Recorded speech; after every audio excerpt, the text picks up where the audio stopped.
नमस्कार, स्वागत है आप सभी लोगों का ई बुक ऑनलाइन एजुकेशन में। आज हम लोग चर्चा करने वाले हैं अक्षांश, देशांतर और तिथि रेखा के बारे में। बहुत ही अच्छे तरीके से, यानी कि बिल्कुल देसी भाषा में, आसान भाषा में इन रेखाओं को समझेंगे, क्योंकि यहाँ से कई सारे क्वेश्चन भी आ सकते हैं और आ भी चुके हैं। अक्षांश से आए हैं, देशांतर से भी आए हैं, भारतीय मानक समय रेखा से भी आए हैं। अगर हम इसके पहले के लेक्चरों की बात करें, जिसमें हम लोगों ने पृथ्वी की गतियाँ, पृथ्वी की उत्पत्ति, ग्रह, उपग्रह, इन सभी के बारे में हम लोगों ने चर्चा कर ली है। अगर आपने वीडियो नहीं देखे हैं तो जाइए और देखिए वहाँ पे।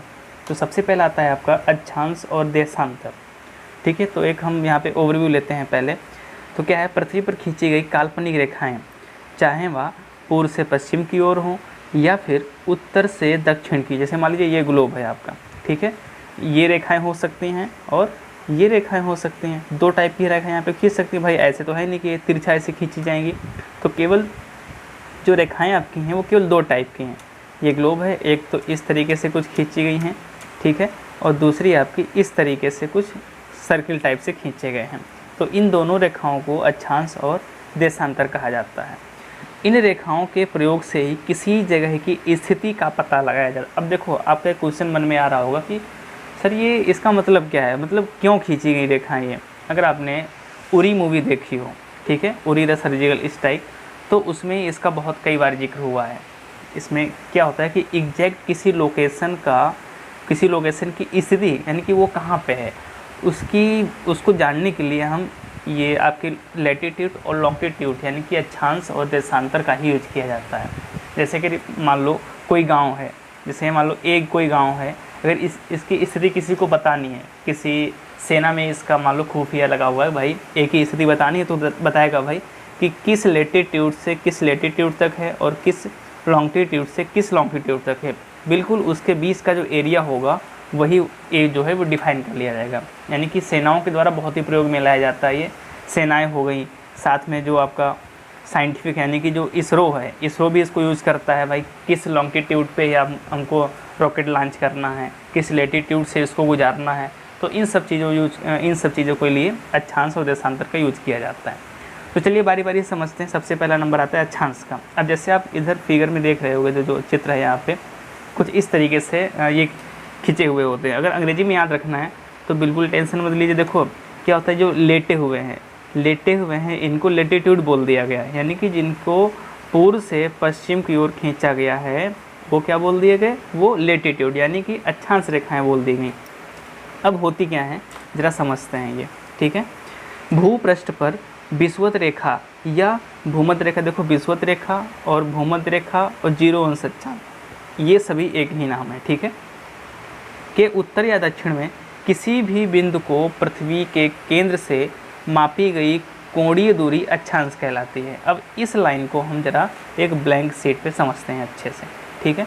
मान लीजिए ये पृथ्वी है, देखिए भाई बारिश हो रही है, हो सकता है आपको आवाज़ मिल रही हो तो आप एडजस्ट कर लेना। बहुत तेज़ बारिश हो रही है यहाँ पे, क्योंकि आपको पता है कि यहाँ पे जो निसर्ग चक्रवात आने वाला है मुंबई में, और लगता है आ भी गया है। तो टेंशन मत लीजिए बिल्कुल भी, मैं कवर करने वाला हूँ नेक्स्ट लेक्चर में करंट अफेयर में निसर्ग चक्रवात को। चलिए अपने टॉपिक पे आते हैं। मान लीजिए ये सेंटर है पृथ्वी का, ठीक है, ये सेंटर है और इस सेंटर को हमने यहाँ से मिला दिया। देखो झुकाव तो कोई है नहीं ना, तो ये कौन सा हो गया, 0 अंश हो गया। एक अंश ऊपर गया, ये कितना है, ये 1 अंश है ना, तो इसको क्या नाम दे दिया गया, 1 अंश। फिर ये देखो एक ये, तो ये वाला टोटल कितना हो गया, ये 2 अंश हो गया। इस तरीके से बढ़ते बढ़ते ये देखो ये समकोण बन गया ना, तो ये टोटल कितना हो गया आपका, ये हो गया 90 अंश हो गया। तो अब देखो ये जो है ना, ये इन ऐसे ना, ये इसको इस तरीके से मिला दिया गया, ये इस तरीके से सर्किल बन गए हैं। जैसे आप एग्जांपल से समझ पाओ अगर, तो आप जैसे खरबूजे का मौसम चल रहा है, सीजन चल रहा है इस समय, तो आप खरबूजा लाना, आप सबके घर पे आते होंगे, खरबूजा लेके आना है, उस पर क्या करना, जो रबड़ बैंड होती है वो चढ़ा देना, आप आसपास चढ़ा देना, ठीक है। तो जो आकृति आपको सामने से देखोगे, जो आकृति मिलेगी वो अक्षांश की मिलेगी आपको, बिल्कुल एग्जैक्ट सेम वैसे ही होता है जैसे आप चित्र में देख पा रहे हो इधर, सेम वैसे ही है, ठीक है। ये इस तरीके से देखो गोला ये राउंड जो है बना हुआ है, और हर अक्षांश की जो बीच की दूरी है हर जगह पर बराबर होगी। ये नहीं कि भाई कम ज़्यादा होती रहती है, बिल्कुल सेम बराबर होगी। तो आई होप आपको समझ में आ गया होगा कि जो अक्षांश है वो क्या होती है, और ये डिफिनेशन के बारे में मैंने समझाने की पूरी कोशिश की है। आगे देखते हैं क्या है। इन्हें मुख्यतः पूर्व से पश्चिम की ओर दर्शाया जाता है। बिल्कुल सही बात है, इस तरीके से कुछ यहाँ पे दर्शाया जाता है, जो एक वृक्ष नहीं है, वृत्त के रूप में, जो एक वृत्त के रूप में प्रतीत होते हैं। दो अक्षांश के बीच की दूरी 111 किलोमीटर होती है। देखिए कई बार क्वेश्चन आया हुआ है, एसएससी में क्वेश्चन आ चुका है, जैसे कि ये दो अक्षांश है, ये जो मैंने मार्क किया है, ये जो दूरी होती है आपकी, ये होती है 111 किलोमीटर। ठीक है, बहुत बार पूछा गया है, एसएससी का मान लो सबसे फेवरेट क्वेश्चन है कि दो अक्षांश रेखाओं के बीच की दूरी कितनी होती है, तो आपको बताना है 111 किलोमीटर होती है। ठीक है, देखिए कई सारे नोटिफिकेशन आ चुके हैं, एसएससी का भी नोटिफिकेशन आ चुका है, और यूपी ट्रिपल एससी भी अपना काम स्टार्ट कर चुका है। देखो 1 जून से ऑफिस खुला था प्रॉपर, बिल्कुल विधिवत तरीके से, और आज 2 जून है। ठीक है, इतने दिनों में उसने 2 नोटिस निकाल दी। एक 2015 का एग्ज़ाम शायद कंप्यूटर ऑपरेटर का निकाला है, और अभी हाल ही में जो 2019 में परीक्षा हुई है उसकी आंसर की निकाली है। साथ में एसएससी का भी कैलेंडर जारी कर दिया गया है, कई सारी वैकेंसी आ रही हैं। तो इसका मतलब ये है कि काम धीरे धीरे स्टार्ट होगा। जितने भी एग्ज़ाम पेंडिंग है या वैकेंसी पेंडिंग है, बहुत जल्दी आने वाली हैं। तो आप दबा के जो है पढ़ने लगो अच्छे से, और कहीं ना कहीं आपको फ़ायदा मिलेगा। जो लोग इस उम्मीद में बैठे हैं कि वैकेंसी नहीं आएगी, तो भाई आपका जो है अल्लाह ही मालिक है, आप समझो क्या करने वाले हो। ठीक है, तो आते हैं वापस। तो आपको समझ में आया कि अक्षांश क्या होता है। अक्षांश क्या होता है भाई कि भूमध्य रेखा से नहीं, पृथ्वी के केंद्र से भूपृष्ठ पर हर एक अंश की लंबाई जो केंद्र से मिलाती है, क्या कहलाती है वो अक्षांश कहलाती है। प्रमुख अक्षांशों के बारे में बात करें, जैसे कि हम बात करने वाले हैं, यहाँ पे देखिए आप, मैंने एक ग्लोब खींच लिया ये। ठीक है, ये जो बिल्कुल बीच की रेखा है, जो 0 अंश बोली जाती है, भाई देखो ये सेंटर है ना, तो कोई झुकाव नहीं है, 0 अंश हो गया, तो इसको नाम क्या दे दिया गया, इसको नाम दे दिया गया है विषुवत रेखा। ठीक है, या इसी को बोला जाता है भूमध्य रेखा, या इसी को बोला जाता है 0 अंश अक्षांश। ठीक है, ये करती क्या है, ये करती है भैया जो पृथ्वी को 2 बराबर भागों में डिवाइड कर देती है। यानी कि ये ग्लोब है, ये 0 अंश अक्षांश है, यानी कि इसके ऊपर का उत्तरी गोलार्ध हो जाता है जिसमें आपका भारत स्थित है, और इसके निचले स्तर में क्या हो जाता है, दक्षिणी गोलार्ध हो जाता है आपको, जिसमें ऑस्ट्रेलिया, अफ्रीका और दक्षिण अमेरिका स्थित है। ठीक है, अब देखिए इसके ऊपर ही आपका एक आता है 23.5 अंश। ठीक है, जहाँ पर 21 जून को सूर्य की किरणें बिल्कुल लंबवत चमकती हैं, और उत्तरी गोलार्ध में सबसे बड़ा दिन 21 जून को होता है। इसीलिए 21 जून को योगा दिवस मनाया जाता है। क्यों? क्योंकि उस दिन सबसे बड़ा दिन होता है। और जस्ट अपोजिट यानी कि दक्षिण गोलार्ध में सेम दूरी पर 23.5 अंश होगा कि नहीं होगा? बिल्कुल होगा भाई। जब ऊपर 23.5 अंश, नीचे भी होगा। देखो ऊपर वाले को बोला जाता है अक्षांश रेखा, और नीचे वाले को बोला जाता है, ऊपर वाले को बोलेंगे हम क्या बोलेंगे, कर्क रेखा, और नीचे वाले को बोलेंगे मकर रेखा। यानी कि 23.5 अंश उत्तरी अक्षांश को कर्क रेखा, 23.5 अंश दक्षिणी अक्षांश को मकर रेखा बोला जाता है। और देखो 21 जून को ऊपर चमक रहा था, बिल्कुल 6 महीने जोड़ दीजिए उसमें, और 6 महीने जोड़ने के बाद में जो भी तारीख आएगी आपकी, वो हो जाएगी दक्षिणी गोलार्ध में मकर रेखा पर चमकने वाले सूर्य यानी लंबोत सूर्य की तारीख। ठीक है, तो देखो 21 जून ऊपर था, हम 6 महीने जोड़ दें उसमें तो क्या आ जाएगा आपका 22 दिसंबर। यानी कि 22 दिसंबर को सूर्य की किरणें मकर रेखा पर लंबवत पड़ती हैं। कहने का मतलब ये हुआ कि दक्षिणी गोलार्ध में सबसे बड़ा दिन कब होता है, 22 दिसंबर को, और 21 जून को उत्तरी गोलार्ध में सबसे बड़ा दिन होता है।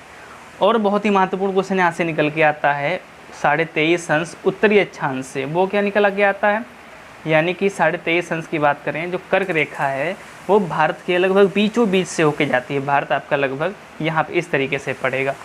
अब ये जो है क्वेश्चन यहाँ बार बार आता है कि कर्क रेखा जो है भारत के कितने राज्यों से होकर जाती है। ठीक है, तो हम यहाँ पे देखते हैं इस चीज़ को। ये देखिए इधर मैंने मैप लगा रखा है, अब यहाँ पे वही चीज़ लिखी हुई है। तो भूमध्य रेखा या विषुवत रेखा 0 अंश मैंने बता दिया आपको, पृथ्वी को 2 बराबर भागों में बांटती है। सेकंड आता है 23.5 अंश उत्तरी अक्षांश या कर्क रेखा। कर्क रेखा मैंने आपको बताने वाला हूँ, मैंने बता भी दिया कि भाई 23.5 अंश जो उत्तरी अक्षांश है इसको कर्क रेखा बोलते हैं। 21 जून को सूर्य की किरणें लंबवत चमकने के कारण वहाँ पे जो आपका उत्तरी गोलार्ध में सबसे बड़ा दिन होता है।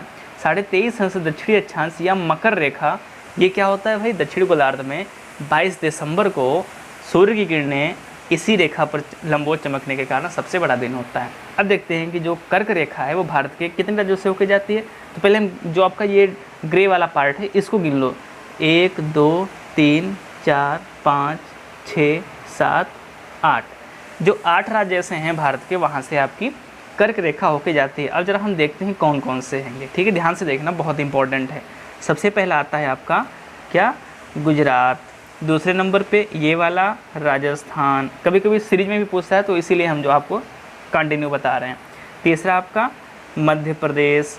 चौथा आपका ये वाला जो पार्ट है ये छत्तीसगढ़ का है, ठीक है, छत्तीसगढ़। ये वाला पार्ट, ये पार्ट आपका है झारखंड का, जे लिख दो झारखंड को। ये वाला है आपका पश्चिम बंगाल, वेस्ट बंगाल। ये आपका है त्रिपुरा का, त्रिपुरा का लिख दो भाई, त्रिपुरा। और ये जो हो गया आपका वो हो गया मिजोरम का, MZ, ठीक है। तो 1 2 3 4 5 6 7 8 हो गए, यानी कि कौन कौन से, गुजरात, राजस्थान, मध्य प्रदेश, छत्तीसगढ़, झारखंड, पश्चिम बंगाल, त्रिपुरा और मिजोरम। ये जो 8 राज्य हैं, इन 8 राज्यों से होकर कर्क रेखा भारत से गुजरती है। तो ये आपको याद रखना है, यहाँ से क्वेश्चन पूछ सकता है कि कहाँ से गुजरती है और कहाँ से नहीं गुजरती, किसी भी तरीके से पूछ सकता है। अगला नंबर आता है देशांतर का। तो देशांतर के बारे में देखते हैं भाई। अब जैसे आपको दिख रहा है इस साइड में फ़ोटो में, ये इनको इंग्लिश में बोलते हैं लॉन्गिट्यूड। उनको क्या बोला था, लैटिट्यूड। देखो वो लेटे थे, वो इस तरीके से लेटे थे, इसीलिए उसको लैटिट्यूड बोल दिया गया। अब ये खड़े हैं तो ये लॉन्गिट्यूड, यानी कि लंबे हैं तो लॉन्गिट्यूड बोल दिया गया भाई।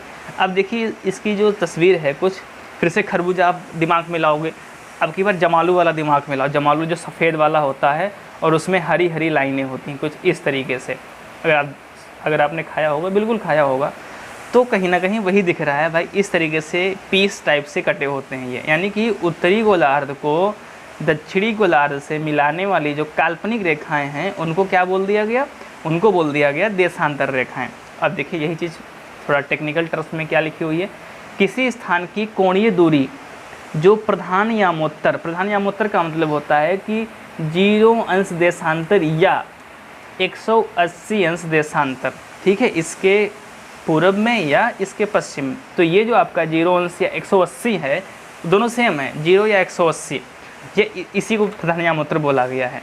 किसी स्थान की कोणीय दूरी जो प्रधान यामोत्तर के पूर्व या पश्चिम में होती है उसे देशांतर कहते हैं, ठीक है। यह मुख्य रूप से उत्तरी ध्रुव को दक्षिण ध्रुव से मिलाते हैं। अगला क्या है, दो देशांतर रेखाओं के बीच की दूरी 111.32 किलोमीटर होती है। देखिए मैंने अक्षांश रेखाओं में बात की थी कि 2 अक्षांश रेखाओं के बीच की दूरी कितनी होती है, 111 किलोमीटर, ठीक है। लेकिन यहाँ पे एक फंडा ये हो गया, जो देशांतर रेखाएं हैं, तो देखो ये अक्षांश रेखाओं की हो गई। अब देशांतर रेखाओं की बात करनी, देखो ये जो है, देखो यहाँ पे कुछ और है, यहाँ पे दूरी कुछ और है, यहाँ पे कुछ और है, और ध्रुव पे तो भाई बिल्कुल नहीं, क्योंकि सब मिले हुए हैं।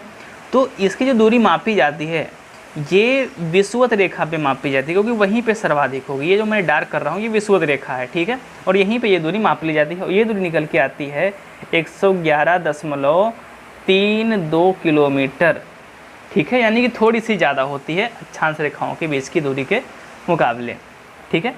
तो यहाँ पे कैसे याद रखोगे भाई, ये भी एक लचड़ा है, क्योंकि वो भी 111 है, ये भी 111 है, लेकिन इसमें क्या है, बाद में 0.32 लग गया है। अब देखिए देशांतर, इसमें जो हैं 4.5 अक्षर हैं, ठीक है, 4.5 मतलब ऊपर बिंदी लगी है, लेकिन उसमें अगर हम तुक्का लगाने की कोशिश, इसमें अक्षांश हैं केवल 3 हैं, तो 1 2 3 हर अक्षर के लिए एक डंडा खींच दो, वो तो हो गया अक्षांश रेखाओं के बीच की दूरी। लेकिन देशांतर बचता है भाई इसमें, तो आपको कहीं ना कहीं आधा पौना लगाना पड़ेगा। तो देखो लंबा नाम कौन सा है, देशांतर लंबा नाम है ना, तो दूरी भी बड़ी होगी, अक्षांश छोटा नाम है तो दूरी भी छोटी होगी। तो इस तरीके से आप जो है किसी भी तरीके से याद रख सकते हो।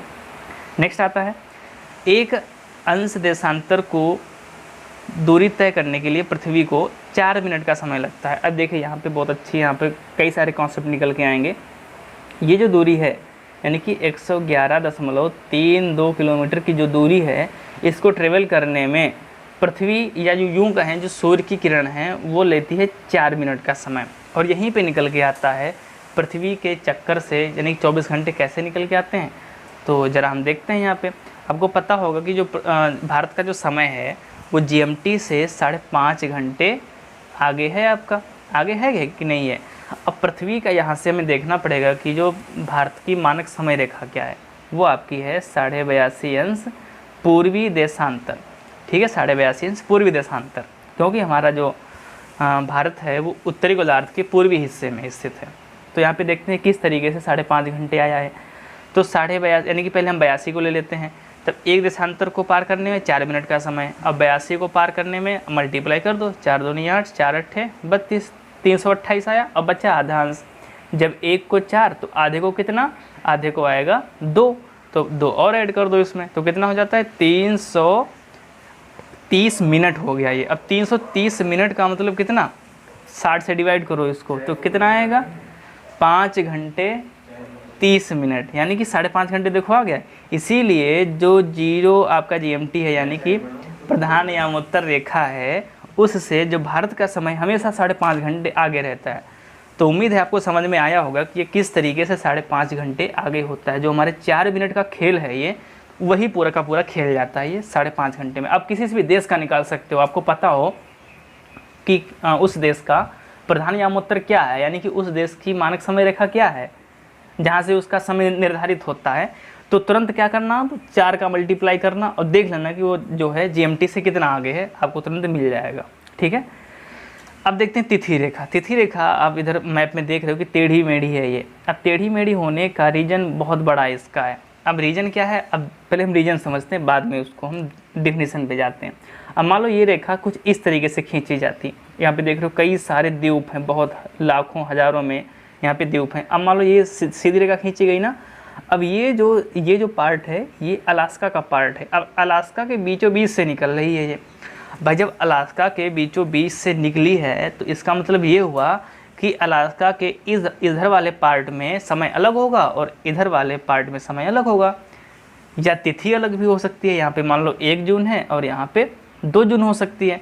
तो इसी को देखते हुए किसी भी स्थल खंड को ना काटे, केवल जलीय क्षेत्र से ये रेखा को निकाला गया, इसीलिए इसको फोल्ड कर दिया गया, यानी मोड़ दिया गया। देखो ये सभी द्वीपों को बचाया गया है, क्यों, क्योंकि वहाँ पे एक ही स्थल खंड में विविधताएं ना आए तारीख को लेकर के, ठीक है। तो इसीलिए इसको यहाँ से इस तरीके से गुजारा गया। अब डिफिनीशन पे आते हैं। पृथ्वी पर 180 यामोत्तर के लगभग 7 यानी कि 180 या 0 मैंने बताया था ना, सेम ही है। स्थल खंडों को छोड़ते हुए, ये भी मैंने बताया स्थल खंडों को क्यों छोड़ा गया, क्योंकि वहाँ पे समय और तारीख में बिल्कुल डिफरेंस ना आए, छोड़ते हुए निर्धारित की गई काल्पनिक रेखा है। अंतर्राष्ट्रीय तिथि रेखा के पूर्व व पश्चिम में 1 दिन का अंतर पाया जाता है। अब मान लीजिए देखो, ये वाला इधर का पोर्शन पूरब है और इधर का पोर्शन ये पश्चिम में आएगा आपका, ठीक है। अब कोई भी नाविक अगर जाएगा, मान लो इधर से इधर आया, तो उसको 1 दिन आपको खोना पड़ेगा या फिर उसको 1 दिन देना पड़ेगा, यानी या तो उसको मिल जाएगा। अब ये वही चीज़ यहाँ पे लिखी हुई है कि यदि कोई जलयान इस रेखा को पार कर पश्चिम दिशा में यात्रा करता है, इसे इधर से इसने इधर यात्रा, यानी कि इस रेखा को पार कर दिया, पश्चिम में पहुँच गया, तो क्या करना पड़ेगा, उसको 1 दिन जोड़ दिया जाएगा, यानी कि उसको 1 दिन और मिल जाएगा। जैसे यहाँ पे मान लो सोमवार था, ठीक है, जब जलयान यहाँ पे था तब सोमवार था, जैसे ही सोमवार को ही पार किया, लेकिन यहाँ पे आके इसको क्या हो गया, ये रविवार हो गया, रविवार में आ गया, यानी कि उसको 1 दिन मिल गया। भाई मिला कि नहीं, यहाँ पे सोमवार था लेकिन फिर से बैक हो गया, ये 1 दिन पीछे चला गया, यानी कि फिर से सोमवार उसके लिए आएगा एक बार। लेकिन वही जलयान अगर यहाँ से यहाँ जाता है, अगर ये सोमवार में था तो यहाँ पे क्या चला जाएगा, तुरंत ये मंगलवार इसको बदल जाएगा यहाँ पे, यानी कि भाई सोमवार भी उसका गया और रविवार भी गया, सीधा मंगल में पहुँच गया, तो उसका सप्ताह केवल बचेगा 6 दिन का और इसका सप्ताह हो जाएगा नीचे वाले का 8 दिन का। तो इस तरीके से यहाँ पे आप समझ सकते हो। अब देखते हैं भारत की मानक समय रेखा, यानी कि जो 82.5 अंश पूर्वी देशांतर है, इसके बारे में समझते हैं भाई क्या है, यहाँ से क्वेश्चन किस तरीके से पूछा जाता है। तो पहले हम क्वेश्चन पे चर्चा करते हैं किस तरीके से पूछा गया। क्वेश्चन पूछा गया कि भारत की मानक समय रेखा है कितनी, बहुत बार पूछा गया। दूसरा क्वेश्चन कहाँ से गुजरती है। तीसरा क्वेश्चन कितने राज्यों से गुजरती है। तो कुछ इस प्रकार से क्वेश्चन आते हैं। तो सबसे पहले आप देखिए, ये जो डार्क लाइन है आपकी, ये जो हम हाईलाइट कर रहे हैं जिसको, ये आपकी भारत की मानक समय रेखा है, ठीक है। इसी से पूरा भारत का समय निर्धारित किया जाता है। अब देखते हैं कौन कौन से राज्य इसके रास्ते में पड़ते हैं। तो सबसे पहला कौन सा पड़ा भाई, ये अपना उत्तर प्रदेश, उसके नीचे आ गया मध्य प्रदेश, उसके नीचे आ गया छत्तीसगढ़, उसके नीचे आ गया उड़ीसा और फिर आ गया आपका ये आंध्र प्रदेश। यानी कि कुल मिलाकर के जो 5 राज्य हैं 5 राज्यों से होकर के भारतीय मानक समय रेखा गुजरती है, आपको ये याद रखना है। ठीक है, अब ये तो है ही कि 82.5 अंश पूर्वी है ये, क्योंकि हमारा भारत पूर्व में स्थित है, उत्तरी गोलार्ध के पूर्वी हिस्से में। तो हमेशा क्वेश्चन में देखो, क्वेश्चन ऑप्शन किस तरीके से देगा, 82.5 अंश पश्चिमी देशांतर, 82.5 अंश पूर्वी देशांतर, तो आपको पूर्वी वाला चूज़ करना, ना कि पश्चिमी वाला चूज़ करना है। अब ये नहीं कि 82.5 देख के सीधा मार दो एकदम से, भाई खिलखिलावट हमने तो सही कर दी, नहीं, पूर्वी वाला मारना है, 82.5 अंश पूर्वी देशांतर। अब यहाँ पे लिखा हुआ है वही चीज़ कि इलाहाबाद के नैनी से गुजरने वाली 82.5 अंश पूर्वी देशांतर भारत की मानक समय रेखा माना जाता है, जो अंतर्राष्ट्रीय समय रेखा से 5.5 घंटे यानी कि 5 घंटे 30 मिनट आगे है, जो हम आपको पीछे बता चुके हैं पूरा कैलकुलेशन करके कि किस तरीके से आगे है। तो इस तरीके से ये टॉपिक कंप्लीट होता है आपका रेखाओं के बारे में। उम्मीद है आपको समझ में आया होगा। और भाई पढ़ाई जा रही है तो कई सारे नोटिफिकेशन आने लगी हैं। एसएससी ने भी डेट जो है क्लियर कर दी है कब एग्ज़ाम होगा। यूपी SSC भी 2 दिन में दोनों नोटिस आ चुके हैं। रेलवे का भी जो है कल नोटिस आया था, इसमें टेंडर फिर से उठाया गया क्योंकि आप लॉकडाउन के चलते मीटिंग नहीं हो पा रही हैं। तो वहाँ भी कई सारी मीटिंग हुई हैं और हो सकता है ये जुलाई तक इसकी डेट आ भी जाए। और इसी तरीके से पढ़ते रहो भाई, बाकी तो प्रभु की इच्छा है। तो वीडियो कैसा लगा कमेंट सेक्शन में ज़रूर बताएं।